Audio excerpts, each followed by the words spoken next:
Greetings, everyone. Welcome to another episode of the Western Yoga Podcast. Today, it's an honor to be joined by Keith Akers, who is an author and researcher. And I'll read his bio here. Keith Akers is a writer and activist. He has published 4 books, Embracing Limits, Disciples, The Lost Religion of Jesus, a vegetarian source book. He's also been published in Veg News, Vegetarian Times, and other vegetarian and vegan publications. In his former life as a computer consultant, he worked on projects with the U.S. Departments of State and Education, American Management Systems, Bell Atlantic, NYNEX Mobile, now Verizon, and others.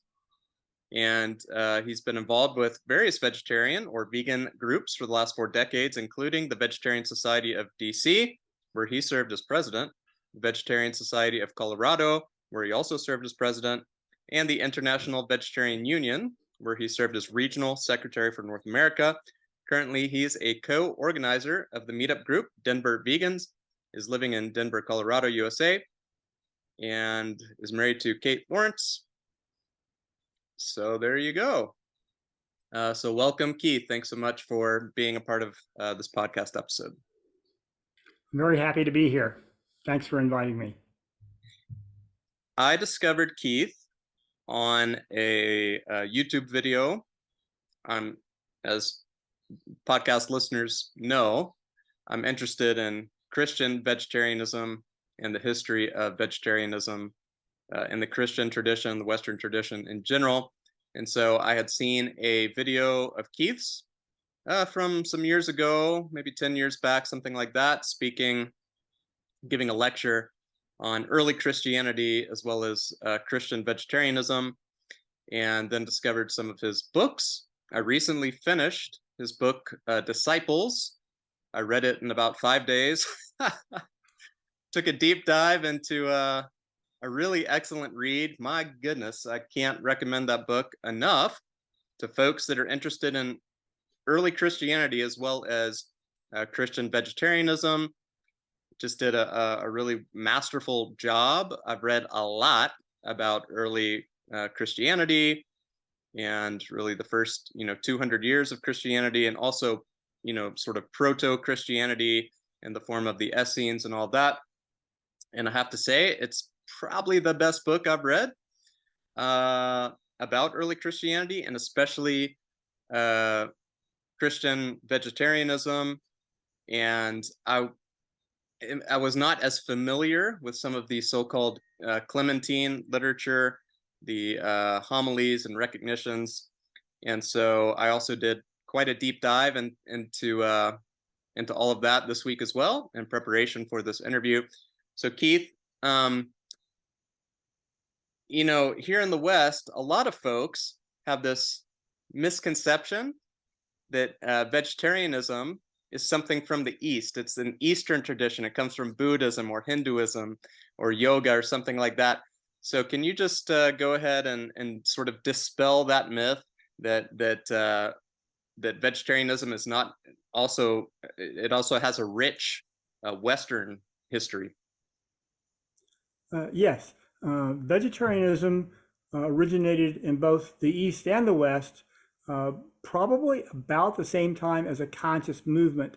There were probably people who were vegetarians just because they said, I just don't want to eat this meat, don't want to see any animals killed, but they didn't leave any literary record or historical record that we know about. But in the West and the East, they actually rises about the same time in the literary record, namely with the Buddha, and then also with Pythagoras. And Pythagoras and Buddha may have been actually sort of contemporaries.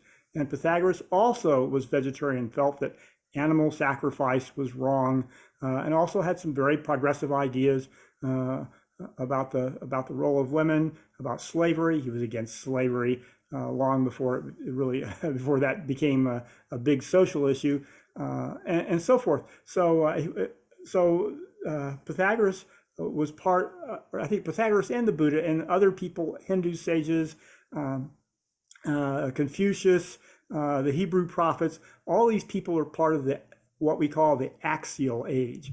The axial age was that period from about 800 BCE to 200 BCE, postulated by Karl Jaspers, who's a German philosopher. And he postulated that during this time, a lot of new philosophies came forward, and and religion underwent a transformation everywhere across the world, both in the East and in the West. And part of this transformation was vegetarianism. People first had the idea as this isn't right. We can't just like go around killing animals. These animals are just like people. Uh, so that's the ultimate origin.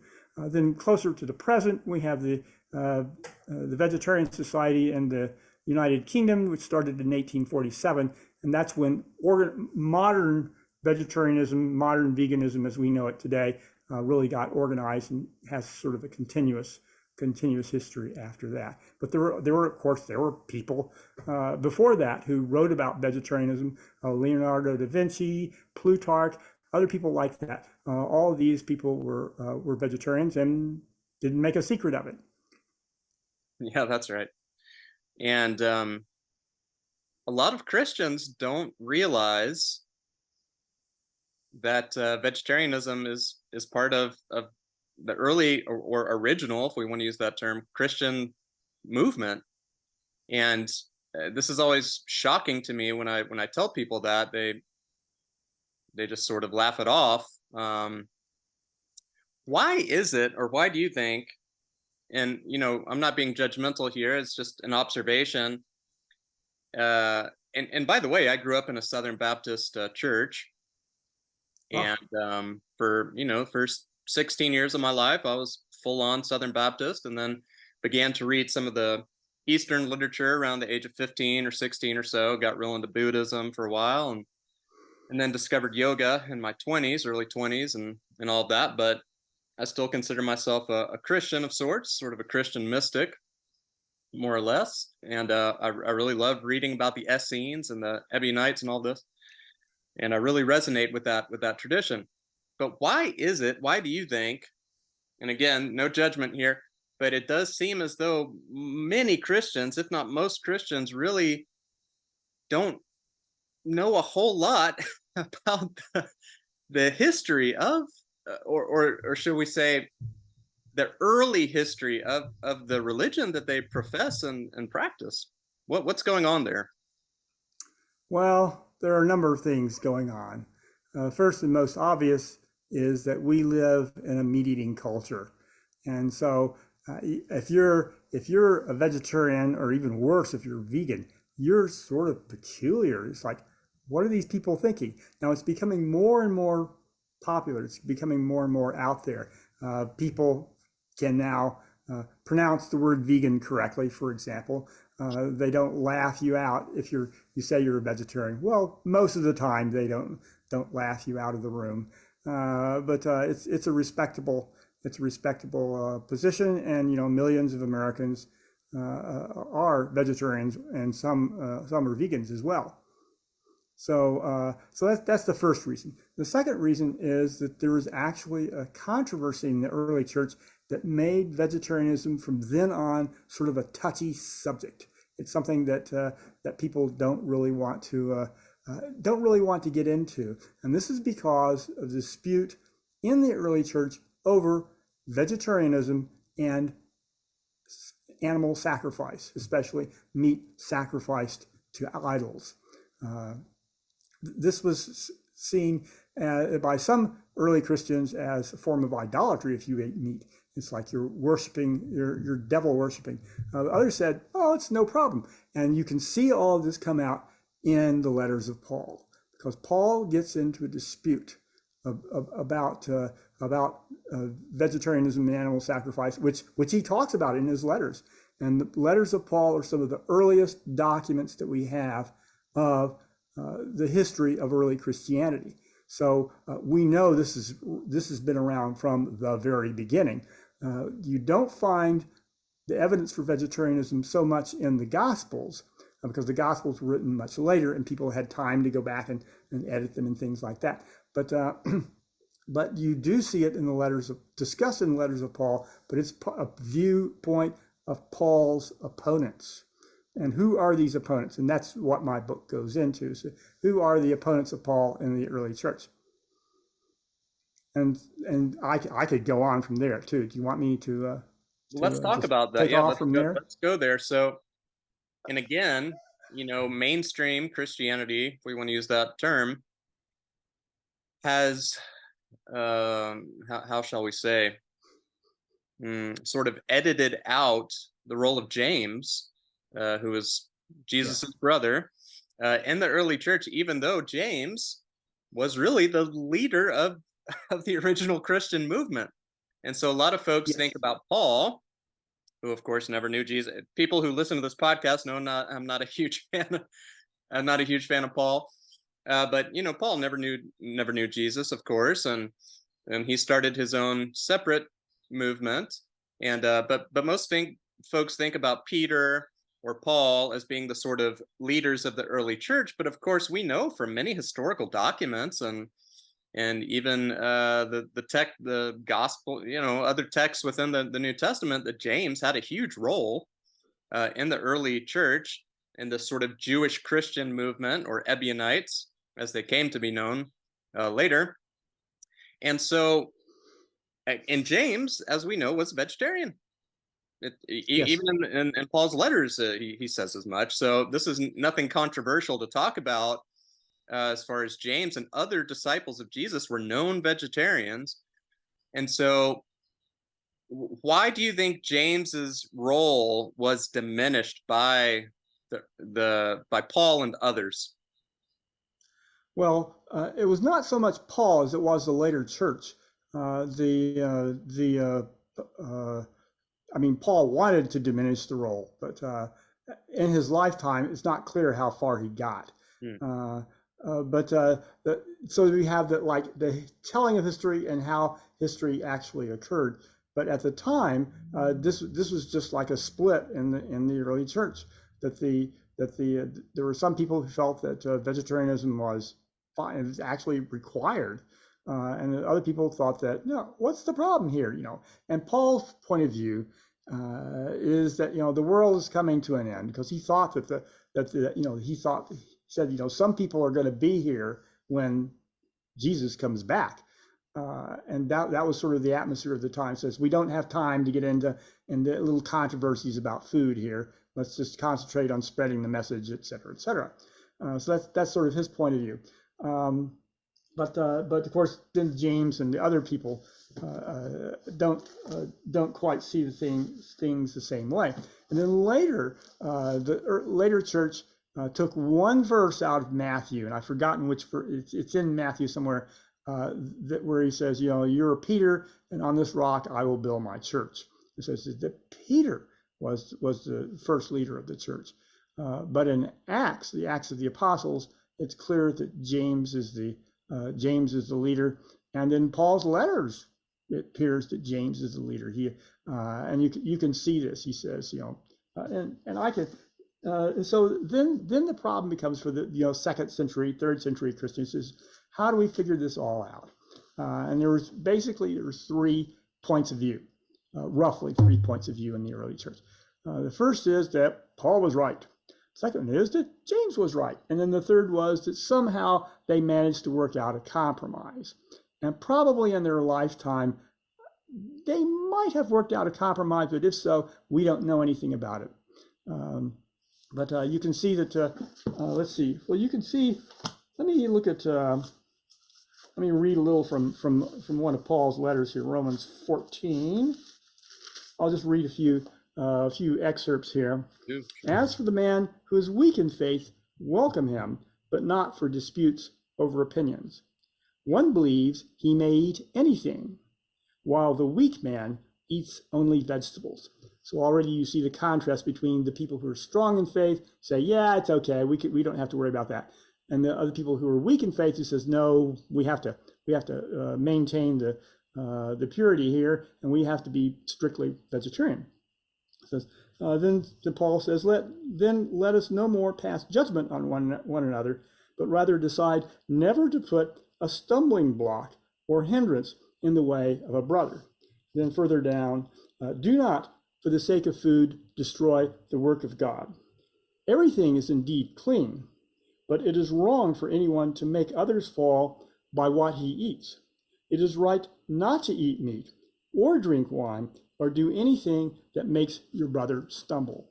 In that last phrase, makes your brother stumble, you see the whole problem. That this is some people in the church not only are vegetarian, believe that vegetarianism should be required, that vegetarianism is just part of the gospel message.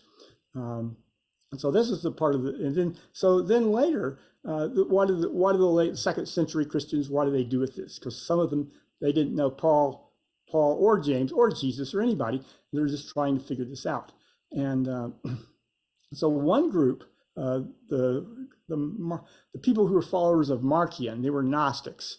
There were different kinds of Gnostics. So there were some Gnostics who were vegetarian also, but so it said that basically Paul was right, that all the early disciples has gotten it wrong, that Jesus was really preaching a new religion, that he wasn't part of Judaism at all. The other group said that followers of James said that actually Jesus was a good Jew, and that he followed the law as interpreted by Jesus. So they had a very deviant idea of what the law was, the law of God was, but they said that we were following the real law, the law that was given by God at the beginning of creation.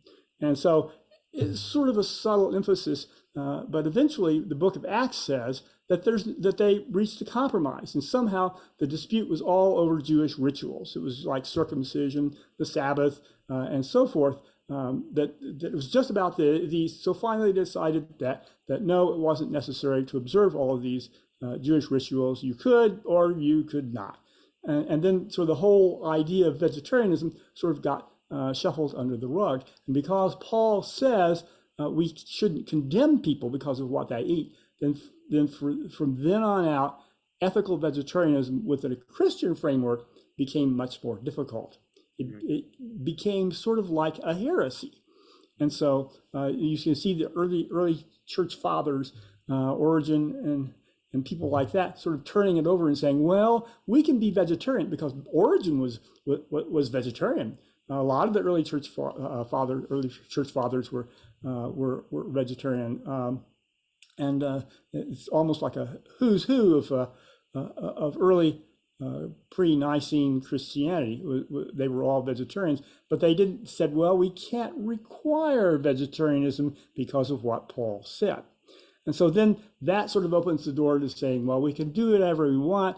Then basically the culture is going to decide what you're going to eat. If the culture says you should be vegetarian, you'll be vegetarian. Otherwise, they'll say, well, okay, let's eat some meat. And for a lot of the early Christians, it didn't really matter, because if you were an ordinary person, if you were not in the elite, if you were just an ordinary person in the Roman Empire, you were vegan almost all of the time, just because you had no choice. There was you were lucky you might get a few vegetables or something like that, but the nutrition was not good, and meat was very expensive. Fish was very expensive.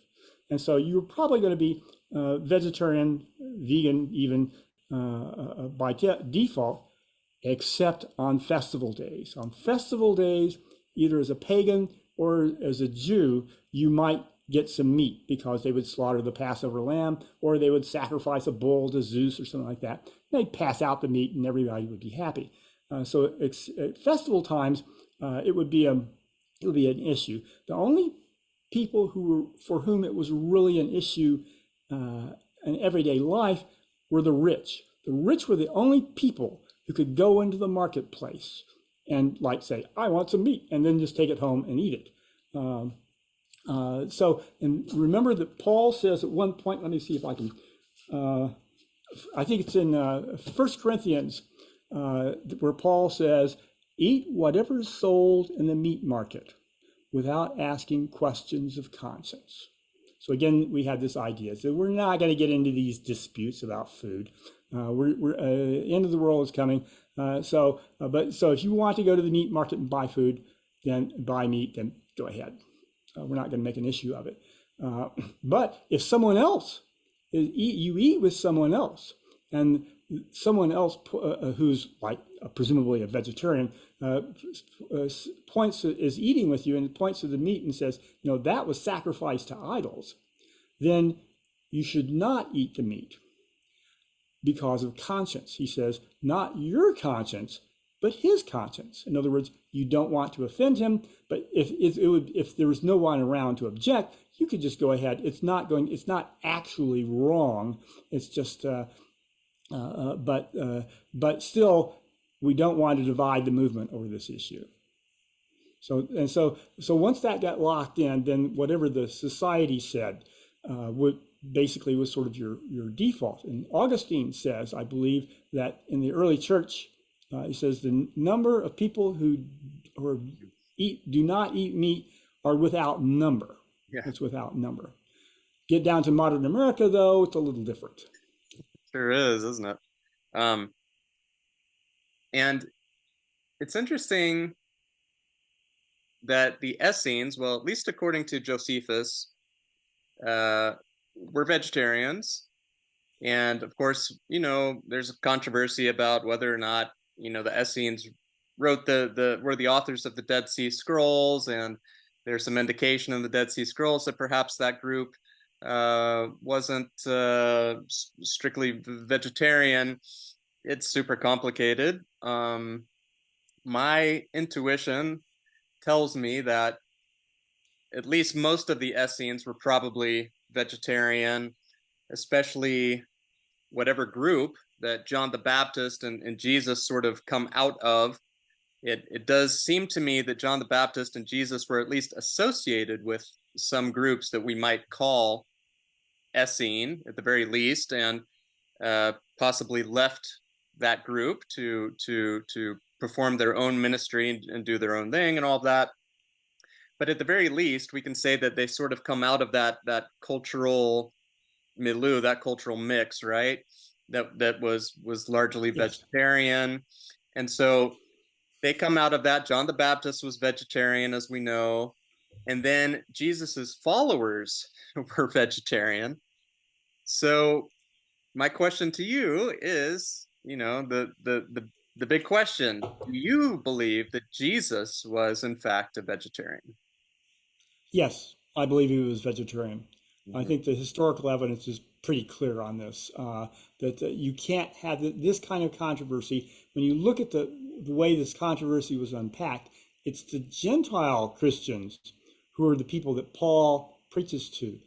The Jews were all the people who took the gospel to the Jews as they decided, that Paul was going to go to the Gentiles, and the other apostles were going to go to the Jews, and that the Jewish Christian and the later Jewish Christians also were consistently vegetarian. They took James' side. They said that James was right, and we shouldn't eat meat. We should all be vegetarian. We should be against animal sacrifice, and so forth. So I think that and Jesus himself was a Jew, and there's no evidence in the early history of Christianity that there was any big break between Christianity and Judaism at this time. The Christians were treated as just another Jewish sect.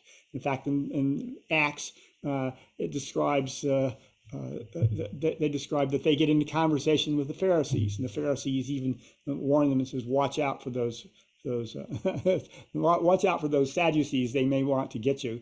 But they seem to be on friendly terms with other Jewish groups. So I think that there was a quote split between Judaism and Christianity. It came mostly because Christianity split, or Gentile Christianity split off from Judaism. And then after the destruction of the temple, then there was some hostility towards Jewish Christianity. But that was all that in the early period before the destruction of the temple, which was in the year 70. That was when the Romans came in and crushed the Jewish revolt. This was like 4 decades after Jesus died. The Romans came in and took over and retook over Palestine at that time. So so I think that the early movement was clearly Jewish. It was clearly vegetarian. Now the later Jewish Christians then in turn also get into a disagreements with the Gentile Christians, and so they become when they become known as the Ebionites. Then people start being a little more cautious and saying, well, these people aren't preaching the right message, and so it all comes out. Eventually the Jewish Christians are condemned as heretics, and it's one of the sort of ironies of history that Christianity started out as a Jewish sect, and all the early followers of Jesus were Jews. But then in the end, the Jewish Christians are regarded as heretics. The That's Jewish right. Christians are clearly vegetarian. I think they're continuing the thing that comes back from Jesus. And there's one clear instance in the Gospels, which I think we will probably get to in a moment, where Jesus in fact attacks the animal sacrifice business. Well, yeah, let's talk about that because a lot of folks when they talk about or when they think about Jesus overturning the tables of the money changers and all this, they think it's merely an act of sort of theological or some difference in belief regarding what the temple ought to be used for, and that there shouldn't be money exchanged in the temple and all these things, but actually had very little to do with anything monetary, didn't it? It had much more to do with the practice of sacrificing animals or selling animals to be sacrificed, which, as we know, was not really part of ancient Judaism. It was, it seems, and the Ebionites and the Clementine text, they talk about how they believed that a lot of the Old Testament had been corrupted and redacted, and that these beliefs about animal sacrifice were actually added later, but to appease sort of pagans and Egyptians. It's complicated, but yeah. So can you talk about what Jesus's act of revolt was really all about? Okay, well, the easiest way is just to read. This is from the Gospel of John, uh, and this incident, by the way, is found in all four Gospels. But I'm going to read the passage from John. The Passover of the Jews was at hand, and Jesus went up to Jerusalem. In the temple, he found those who were selling oxen and sheep and pigeons, and the money changers at their business. And making a whip of cords, he drove them all with the sheep and oxen out of the temple. And he poured out the coins of the money changers and overturned their tables.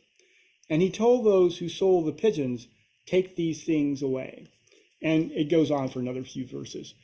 So it's clear that what he's doing, this is an act of animal liberation. He's trying to confront the animal sacrifice business in the temple. That a lot of people don't realize that the ancient Jewish temple was nothing like a modern synagogue. It was nothing like that at all. It was more like a butcher shop. This was the place where you brought your animals to be sacrificed. And as you look in the Christian Old Testament, you can see that there's countless references to how the sacrifices should be presented, and which kind of animals should be sacrificed and so forth. But you also see other things. It's sort of like the Jewish religion had a conflict similar to that, which happened within Christianity, and that is that there were people who criticized animal sacrifice business. And it says, like in Isaiah, it says, your countless sacrifices, what are they to me? I never asked you for this. Take these things away, and so forth. It goes on and on, and other passages from other of the Old Testament prophets. So you see this, and then Isaiah, I think at one point says, that he who sacrifices an ox is like he who kills a man. So there's no difference in whether you kill one or kill the other. So you can quote religion, you can quote scripture either way, whether you're a Jew or a Christian. And It's just it can have different meanings. So the Bible doesn't give a clear answer. I think it inclines towards vegetarianism, quite honestly, because we see that the ultimate world, the world to come, will be vegetarian. And in the beginning, it was vegetarian. Genesis 1:29. That's right. I've given you basically, I've given you plants to eat. Uh, uh, that's what you will have for food. And it's only about 8 chapters down the road after there's been a flood, and when perhaps God now realizes that destroying the planet is not going to improve humanity. Uh, but anyway, so the meat eating only comes in later, in And chapter correct me if I'm Genesis wrong, but 9. didn't one of the early church fathers actually mention that meat eating only started post flood? Yes, yes, and that early church father is entirely correct. Yeah, we talk a lot on this podcast about the concept of the yugas, or these time periods, these ages, um, from the Vedic tradition, and it's essentially Satya Yuga was this sort of golden age that existed pre-flood, and after the flood, or after this great catastrophe that occurred, some people think possibly there was a comet impact or partial comet impact and all these things, the Younger Dryas mini ice age and all this kind of stuff. But essentially, after that, the consciousness slowly began to lower. The collective consciousness of humanity slowly began to lower until we reached what is known in the Vedic terms as Kali Yuga, or sort of a dark age, which is when Jesus actually appears to sort of try and rekindle spiritual enlightenment, and the Buddha, and some other great teachers from history and all that. And they appear during this age to sort of remind humanity about the spiritual path and how to follow the spiritual path. So it makes sense to me that a big part of Jesus's message, and other teachers, would be to remind us that we're vegetarians. Remind us Yes. that, especially if we want to follow a spiritual path, and can you talk maybe a little bit? You don't talk about this in your book much, but maybe you'd like to. Uh, what is it about a vegetarian diet that does assist in our spiritual growth and evolution? Like, energetically, what do you think it does for us? Well, I think that we share many characteristics with the animals. Uh, we feel pain, we feel pleasure, uh, all these kinds of things. We want to live, we want to eat food. We have many things in common with animals. And if you commit violence against animals, even if it's indirectly, like you just go to the store and buy meat, that's got to have some sort of effect on your consciousnness. And it's going to dull you against the reality of where your food comes from. And I know that well, we all come to vegetarianism by different ways, but I know that one of my friends, uh, her her father decided like to take the kids out and show the kids various things, and took them to a slaughterhouse. And this was back in the days when there were, now it would be a big deal. You couldn't get into a slaughterhouse. They don't want you there. You're going to just take a picture and put it up on the internet and cause all these problems. But at that time, she became and so they showed how they took them in where the cows were being killed, and it was really it was a complete shock, and she went vegetarian right on the spot. And I think that other people have similar ideas. I think that if you look at young children, they've done some studies on this about what young children think about animals. That young children generally are not aware that meat comes from animals. They think that that what they're eating on their plates, this is just a plant, and so it's only they have to be taught that it's okay to eat meat. oh, this is what they're created for, or whatever, And so people get used to it, but um, young children seem to have a sort of an instinctive uh, of feel for animals, and they think of animals as being sort of like them.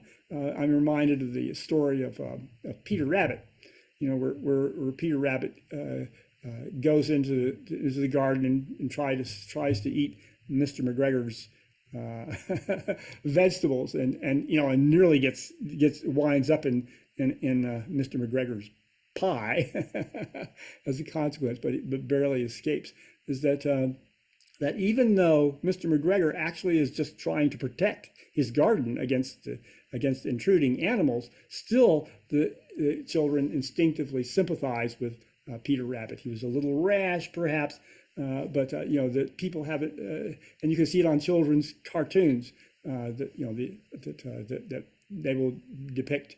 Most of the time, they will depict animals in sort of a friendly way. Maybe there will be a wolf or something like that, but generally in a friendly way. So I think that we're naturally vegetarian, and I think we have to have it trained out of us. And when this happens, we have cognitive dissonance, because most people will think of themselves as being kind to animals. Of course, I'm kind to animals. Who isn't? But then they also know that the meat they eat comes from a dead animal. And so they have to reconcile this somehow. And it creates a problem. And so I think that then you have to have some sort of counter belief to sort of get around this somehow. And people are there are actually psychologists who are investigating this whole idea of the cognitive dissonance involved in eating meat.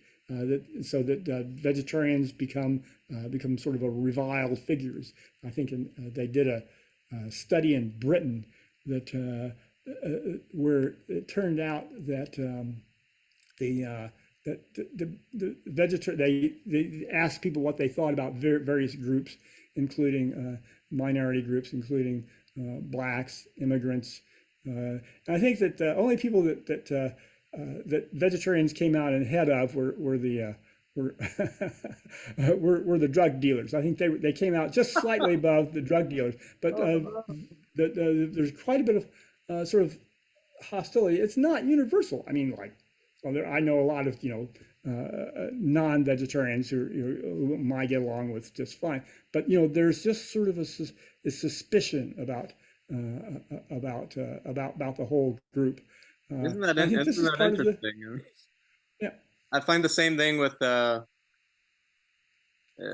don't drink alcohol, and so I find the same thing with with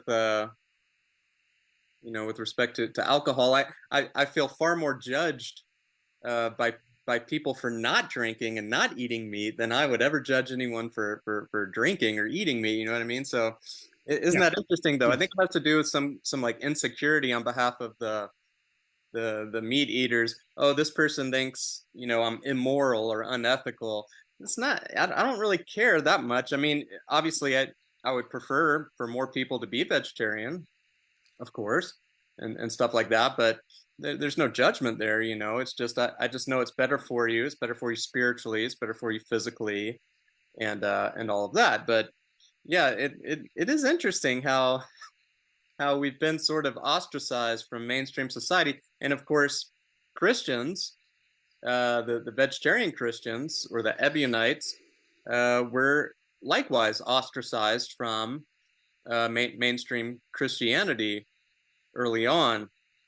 And if I look at the Essene tradition and the John the Baptist, Christ, and then his disciples, and then the Ebionite tradition, I see a sort of through line, sort of an unbroken chain of certain practices, certain beliefs, and all of that.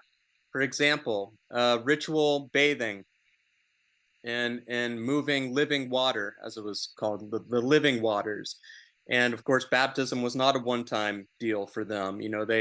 They practiced it regularly, and you even see this carried forth in with the Mandean tradition, Yes. which still to my knowledge, exists in Iran and Iraq and all that, and they have a Yes. very elaborate baptism ritual. But and so this idea of like ritual purification in the living waters, um, communitarianism or communalism, this idea Yes. of sharing the wealth and not having much private property, vegetarianism, of course, fasting, regular fasting, the practice of fasting, simple living, simplistic living, close to nature, without many material desires or material needs, just having a nice, simple life and living very close to nature, sort of outside of the city centers and all of that. A regular prayer practice, and a regular a study of the scriptures, the importance of love and compassion and selflessness, and even within the Ebionites and probably the Essenes, I think Jesus also some type of belief in the transmigration of the soul or reincarnation, if you want to call it that. I think the Ebionites believed that Jesus, or the Christ, rather, the Christ had appeared several times throughout history, and that's this Yeah. incarnation, sort of an avatar, as we think of in the Vedic tradition. So I see all of these very consistent practices and beliefs starting around the time of the Essenes, carried through the time of the John the Baptist group, the Jesus group, Jesus' disciples, on into the Ebionites. For me, this is Christianity. I think it's rather undeniable. Just looking at scriptural references, looking at historical documents, what the historians tell us about all these groups. How did it become so different? I mean, you talk to people now, if the list I just gave looks nothing like what you would see in any normal mainstream Protestant church nowadays. How did it get so? How did we get so off? How did Christianity get off, or how did we get off? Well, yeah, maybe that's a little bit of both. But yeah, I mean, where can you draw like a specific time frame when they stopped practicing all of these things, and Christianity became something totally different, just about beliefs. It went from like practices and experience, direct experience of the divine, ritual purification, all this, into just a belief structure. Well, it never completely disappeared, because we have, I mean, obviously Christian Good point. mysticism That's right. existed all throughout the Middle Ages and up through today, That's right. and so forth and so on. You're right. So it's never completely disappeared, but it disappeared as the dominant element. Do you think And that we talk about the Gospel of Thomas a lot on this podcast? Do you see the Gospel of Thomas as an Ebionite scripture? What's your uh, opinion on that? I'm not sure. I think it's evidence. I don't think. I'm not sure. I don't know. I think there's some evidence of Ebionite influence. For example, he says, wherever you go, you should go to James, the brother, Right. my brother, for advice on how to take the message forward. And there's a couple of other things that suggest that what is it? Whoever eats, if you Whoever is eat, dependent, whatever body is dependent upon a yeah, body, a body that is dependent on a body, implying that if you're a dead body, if right? you have to kill other stuff for food, then obviously you have problems. Mm. I think that Christianity just came under influence of the dominant culture, because it's difficult. I had tremendous problems a vegetarian. Becoming a vegetarian. It took me years, because people just don't like. And now, of course, now I'm sort of like, I'm up to my eyeballs in vegan propaganda. So I've got, this is where you get your protein. This is where you get your calcium. Et cetera, et cetera. But a lot of people do not know this. They are almost completely ignorant of matters of nutrition. They're never taught. It's not taught in schools. Doctors don't know about nutrition. So people will say, well, my doctor told me to eat meat. Well, what are you going to say to that? You can't exactly say, well, don't believe your doctor, but you sort of have to. But the whole structure of society is geared towards being friendly to the livestock agriculture and the meat industry, and so it's hard to break out. So I think that's part of the reason. And so that's part of the struggle that we've got. It's a natural. I think that vegetarianism is a natural idea. It's just that there's so many layers of, of complication laid on top of it that it's hard for people to break through. Yeah, agreed. Let's switch gears a little bit because I know you're also heavily involved in environmental activism Yes. and vegetarianism and veganism as environmental activism. And so, I talk to folks. Sometimes I'll mention something about overpopulation, or the need to reduce carbon footprint or to have a more simple lifestyle, and I'm met with a lot of resistance. Why is it so difficult for, and it's just simple math, for people to understand that there are finite resources on the planet? Why is this such a difficult concept for folks to grasp? It's just math.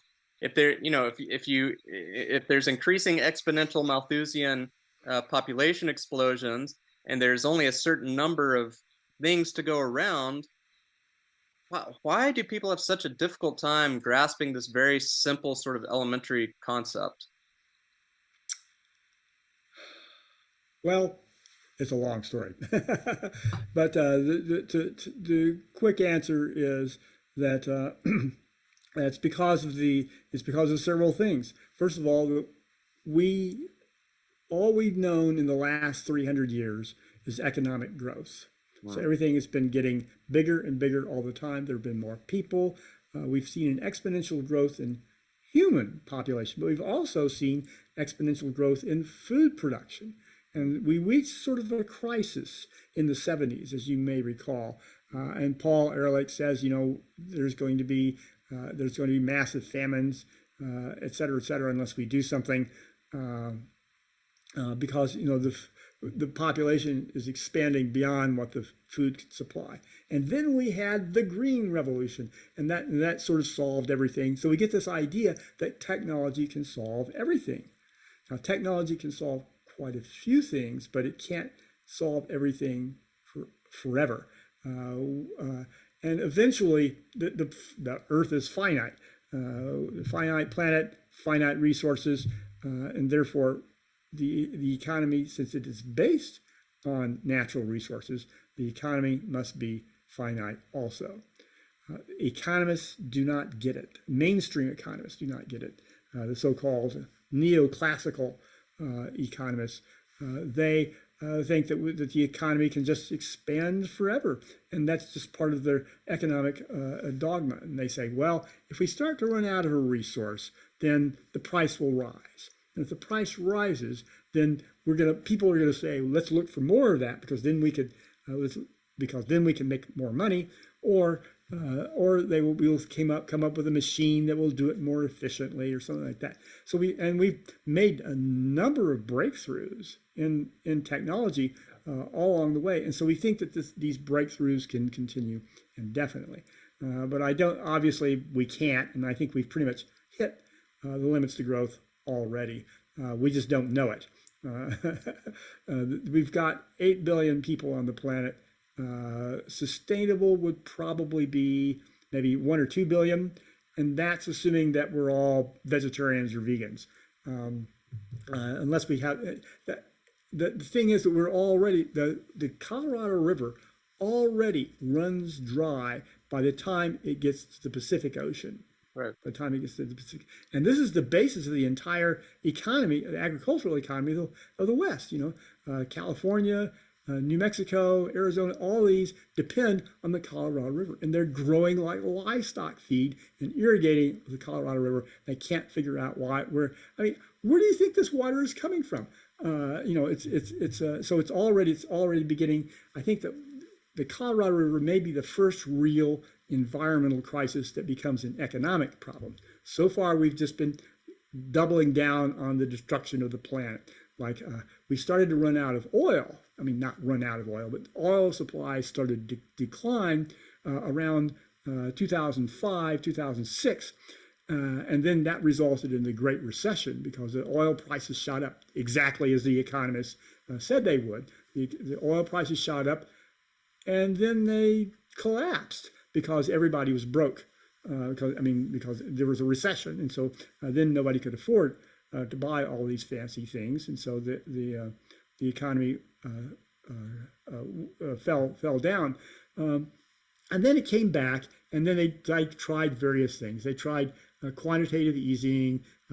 Trump wanted to drill more on lands and so forth. You can sort of double down on resources and come up with some fancy new technology, and this will help for a while. We've probably got about a decade or two before oil supplies then really start to decline, even with fracking. Fracking is extremely destructive, and so is the Alberta tar sands. It's like they've just like taken like pristine forest and turned it into a toxic waste dump. A gigantic area in Alberta, and things like this. So we can double down on environmental damage. That'll help. We can come up with new machines. We can come up with a more efficient way of doing it. That'll help. But you can't string it out forever. We've already seeing a lot of biodiversity collapse. The large mammals on the planet, are the wild animals, have been continuously decreasing ever since the 100,000 years ago. First, under the pressure of prehistoric overkill. In prehistoric times, we were already, killing animals, and this was an evolutionary breakthrough. And this is sort of where meat eating really got underway in a big way, and we thought we could continue that forever. But eventually, we ran out of big animals to kill. And like in North America, 75% of all the species that were running around 100,000 years ago were extinct mostly because of human overhunting. Mastodons, mammoths. There was an American species of camel. There was an American species of horse. There were giant sloths, saber-toothed tigers. All these animals gone. They're gone.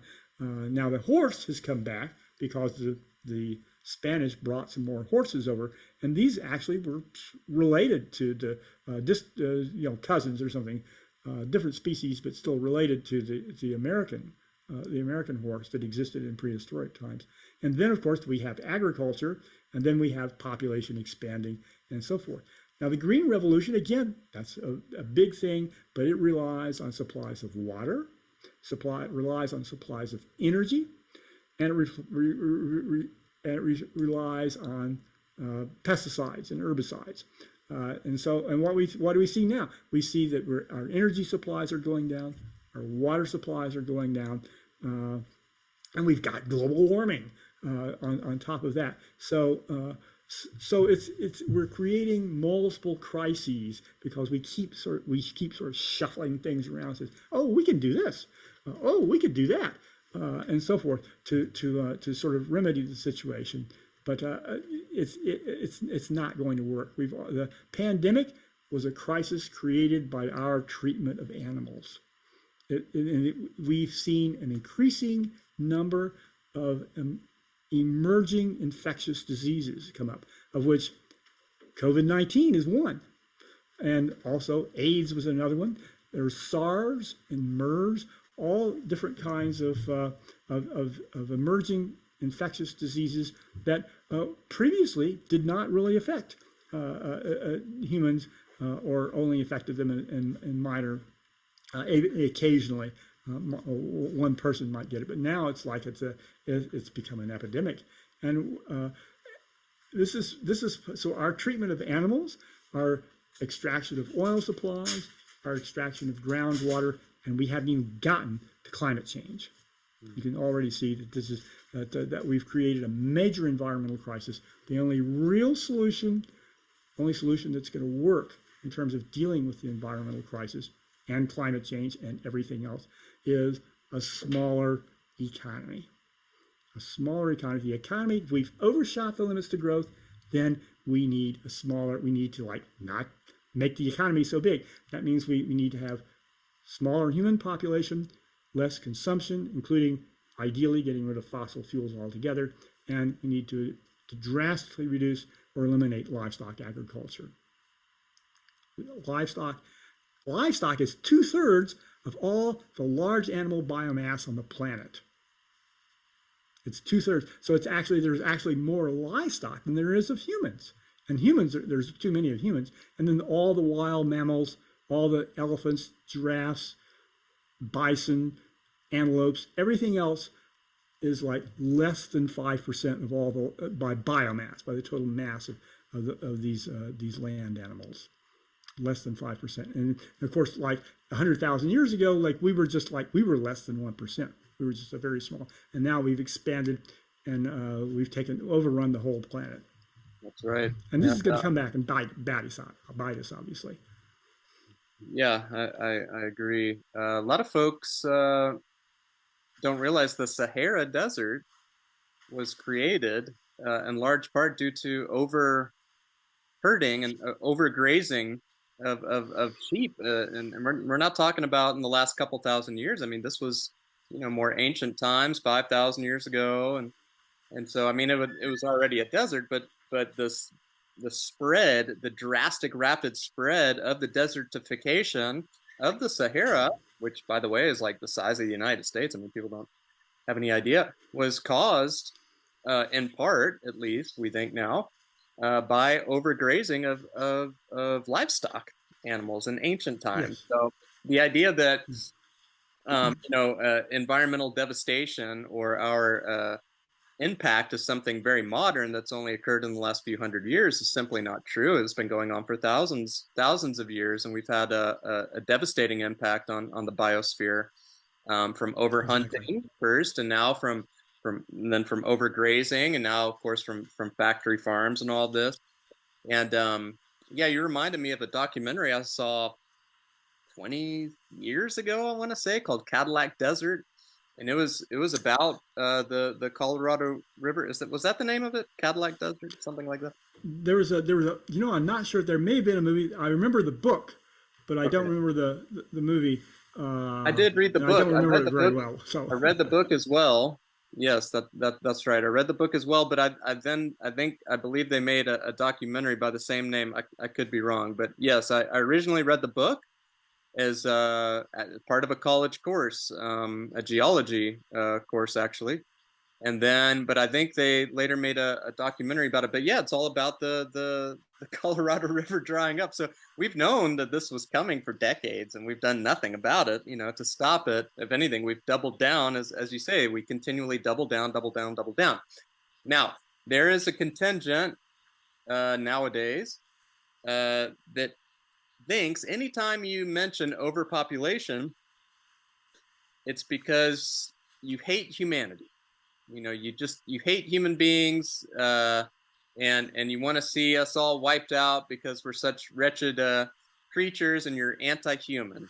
And so, as a Christian, can you explain how it really has nothing to do with any type of anti-human, evil, sentiment? It's just logic, right? yeah, this is part of our ability to live in harmony with other beings on the planet.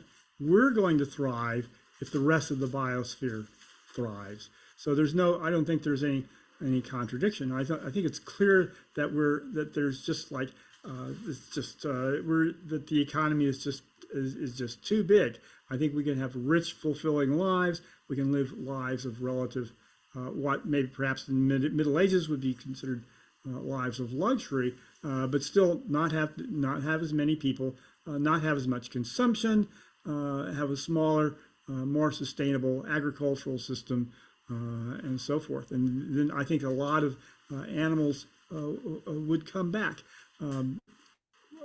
E.O. Wilson, the famous biologist, said that we should dedicate half of the planet to wilderness. We Hmm. should take half the planet and just devote it to wilderness. And I think that's an excellent idea. So this is not a totally strange idea among the scientific community.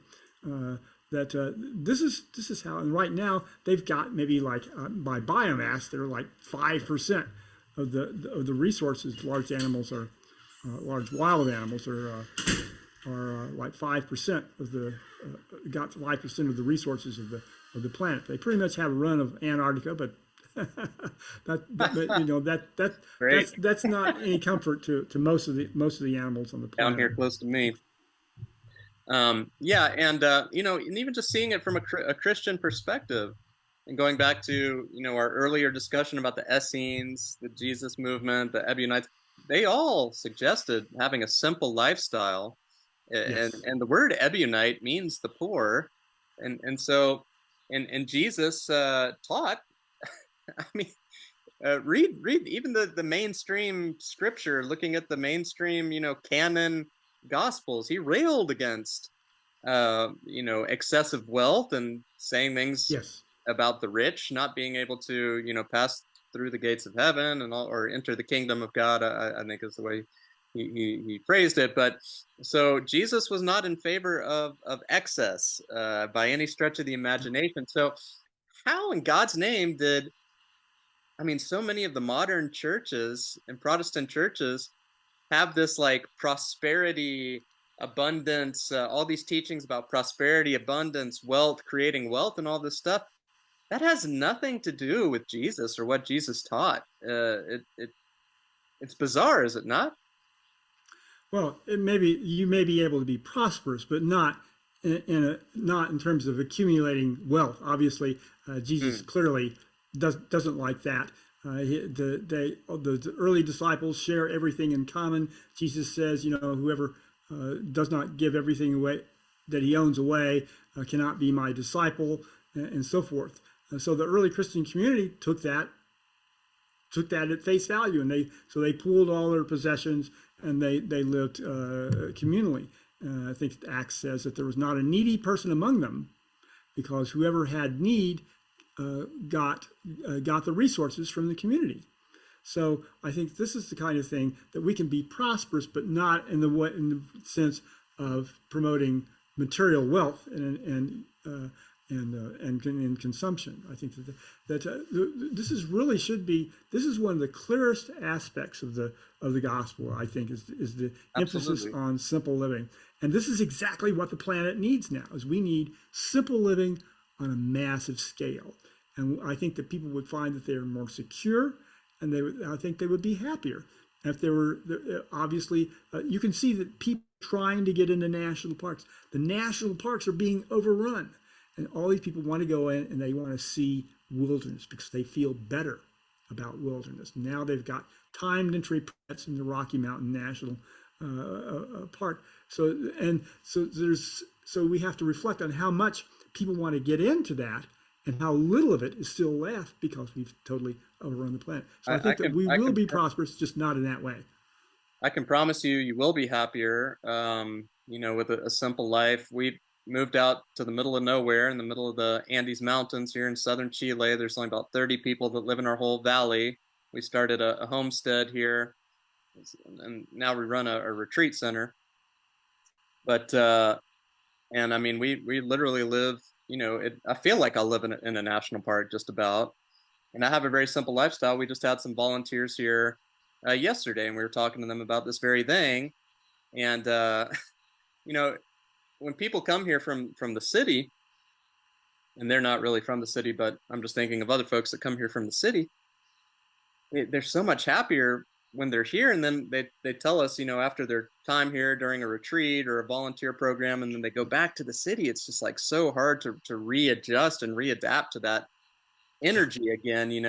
And yeah, I was telling them, I have like, I own like two pairs of blue jeans, two pairs of overalls that I use here to work outside and do stuff. And I've got my computer, I've got a guitar, and I really don't own much now. My wife's closet is a little more, Uh, a little more, I see. a little more elaborate.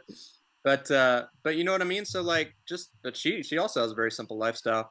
So that simple lifestyle, simplicity, keep it simple. And Jesus taught this, you know, like all the great spiritual teachers basically teach the same thing. The Buddha, you know, the yogic tradition. A lot of the Yes, Upanishads talk about the importance of living outside the city, you know, living amongst nature, having a very simple vegetarian diet and all this. So it's not unique to Christianity in any way. It's actually a very common theme we find in all authentic spiritual traditions: simple living, communalism, you know, supporting each other in a sort of spiritual community environment, living close to nature, eating a vegetarian diet. These are universal concepts, aren't they? yes, Hmm. yes, they certainly are.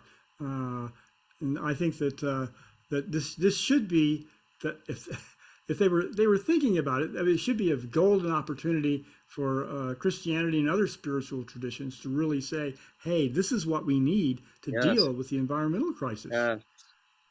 Well, Keith, if you ever have you ever thought about starting a church yourself? Oh, have you ever? Well, yes, and not a good idea. That my actually my wife was involved with the church Okay.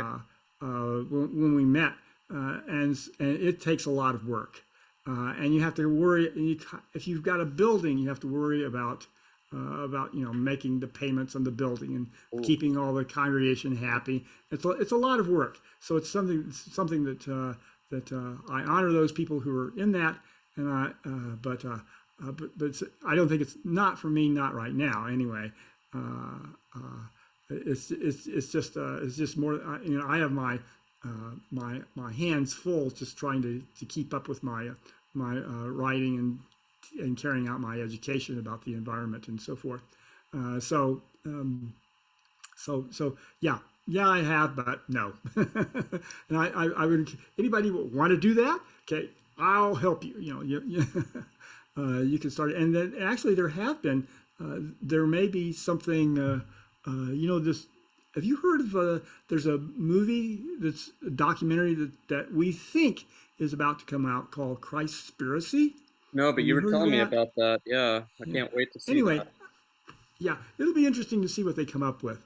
But I think that they're trying to like popularize the idea of vegetarianism in Christianity, and it seems like an unlikely thing for a documentary to focus on. But these are the same people that did Cowspiracy Yeah, and I've What seen the it. Health, and there was Oh yeah. another one, Seaspiracy. All these several titles with spiracy tacked on, suggesting that there's an organized attempt sort of to suppress these truths Uh-huh. in some way. And I'll see, and maybe something will come out of that. So I know that there are people. There's the Christian Vegetarian Association.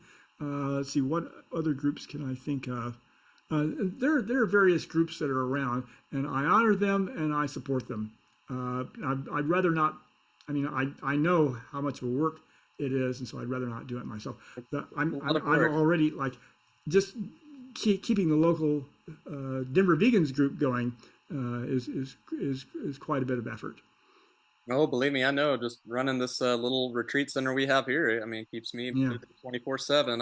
Yeah, I have discussed with some other friends who have similar approaches to Christianity about the idea of starting a sort of Essene Ebionite based kind of Yes. church with those and do it, you know, and doing services outside, having outdoor services by the river, you know, doing the sort of ritual baptism, encouraging a vegetarian diet, reading passages from, you know, Gospel of Thomas, and doing sort of a lot of centering prayer, contemplative prayer, these sort of Christian meditative practices, and we had some serious discussions, but that was about 5 years ago, and of course I'm down here in Chile, and they, you know, we're interested in doing something there in Georgia, where I'm from in the North Georgia mountains, but it's still, you know, it's on the back burner. But I would love to to do that. It's still something I do think about from time to time and talk with them about from time to time. But like you said, I mean, gosh, it is a lot of work, and real estate these days is